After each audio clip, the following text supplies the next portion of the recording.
Is that not in fact? Brother, Colin? My late arrival, I got stuck. Winifred! And Eloise? I hope to be half the Viscountess you are. Do not worry. I'm grateful to have you close.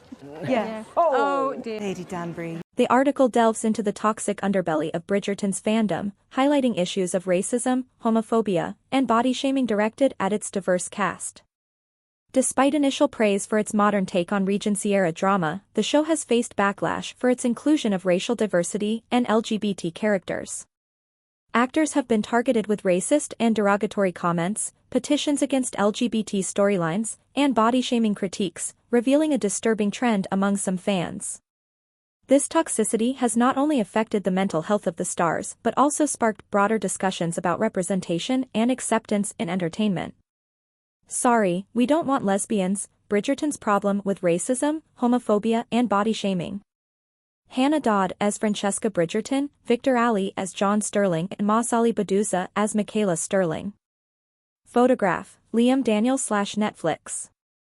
From petitions against LGBT romances to actors being deluged with racist comments, the Regency drama has a huge toxicity problem in its fandom, to the detriment of some of its stars' mental health. When Bridgerton exploded onto TV screens around the world in Christmas 2020, it was largely applauded as a fantastical reimaging of Regency-era Britain. It was the frothy medicine we needed, a period drama for the 21st century viewer.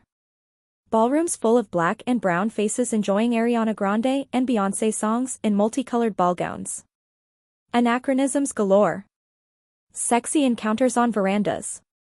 It felt like the ultimate modern take on a low-stakes Jane Austen fantasy. But there is a dark underside to the show. Since the launch of the Shondaland drama, some critics have been vocal about not appreciating its racial diversity, with The Telegraph accusing it of making the story less interesting by pandering to woke casting.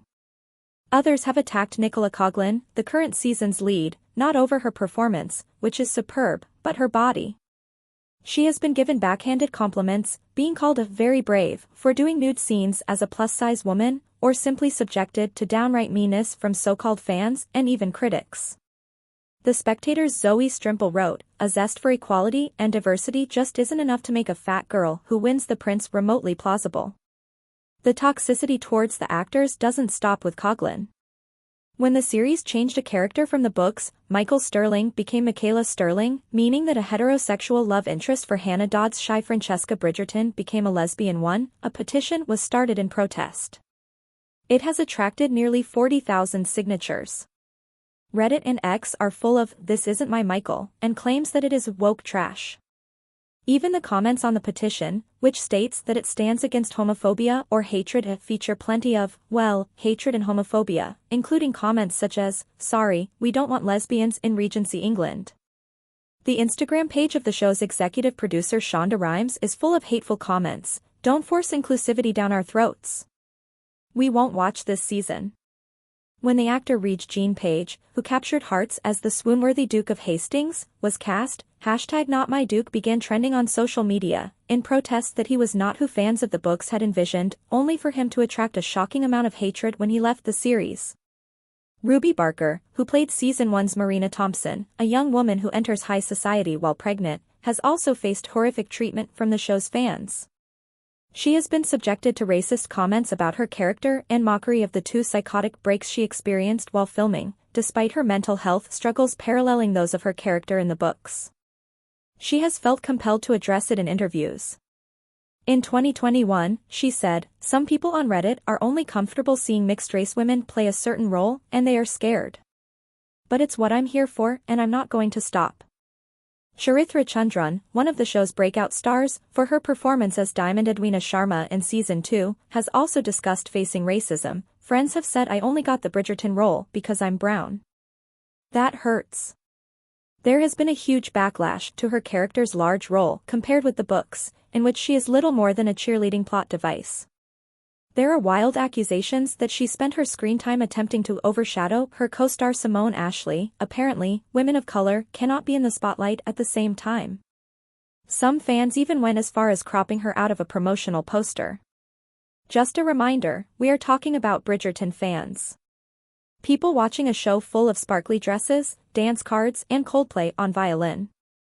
What on earth is it about the show that evokes so much rage, particularly towards the actors of color? Amanda Ray Prescott, an entertainment writer who has looked closely at British period dramas and diversity, feels that some of the genre's viewers are determined to live in the past, with its attending problematic attitudes. The source of the problems is fans who resent Julia Quinn, the author of the novels, for dealing with Shondaland and Netflix to begin with. They wanted the world of Bridgerton to remain white and heterosexual, to the detriment of expanding viewership among people of color and queer audiences, she says. The goal of the racist reactions is to push viewers of color, as well as white audiences interested in more diverse stories, away from the series and to stop other productions from casting actors of color. There is certainly a darker, racist side to the fandom.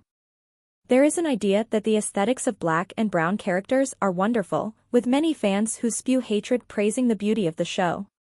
It seems that characters of color are to be visually enjoyed while wearing bright colors, outrageous wigs and dancing beautifully to orchestral versions of Alicia Keys, but if any depth and meaning is given to them, all hell breaks loose on the internet.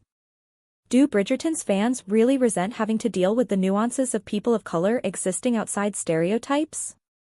Is it such a problem to think about race and sexuality? The protection offered to the show's stars has proved to be an issue. Barker criticized the production company for the lack of mental health support she received after appearing in the show. It was a really tormenting place for me to be, because my character was very alienated, very ostracized, on her own under these horrible circumstances, she said on the Loaf podcast in 2023. Page has not said anything about his own experiences, but did support the statement released by the cast of the Prime show The Rings of Power, which condemned the fact that people of color among the cast received abuse and harassment. He wrote on Instagram, "I can't believe we went through an entire era where production were happy to stand by, tell us it was our own problem and refused to stand up to racist abuse because it was coming from fans. Wild. You would hope that a show such as Bridgerton would have a better behaved fan base. The show marketed itself as a big twist on the Regency era, after all, which is something the genre sorely needed. Being black and a lover of period drama can often mean enjoying shows that deliberately exclude people of color from historical narratives. But for all that Bridgerton shows that making this genre inclusive is a good thing, it can feel as though it comes at the cost of the well-being of other people of color, the actors. Do I want that to be the price of inclusivity? Of course not. But I also don't want the show to acquiesce to a rabid fan base. Hopefully, it can find a way to signal to its fans that they need to calm down.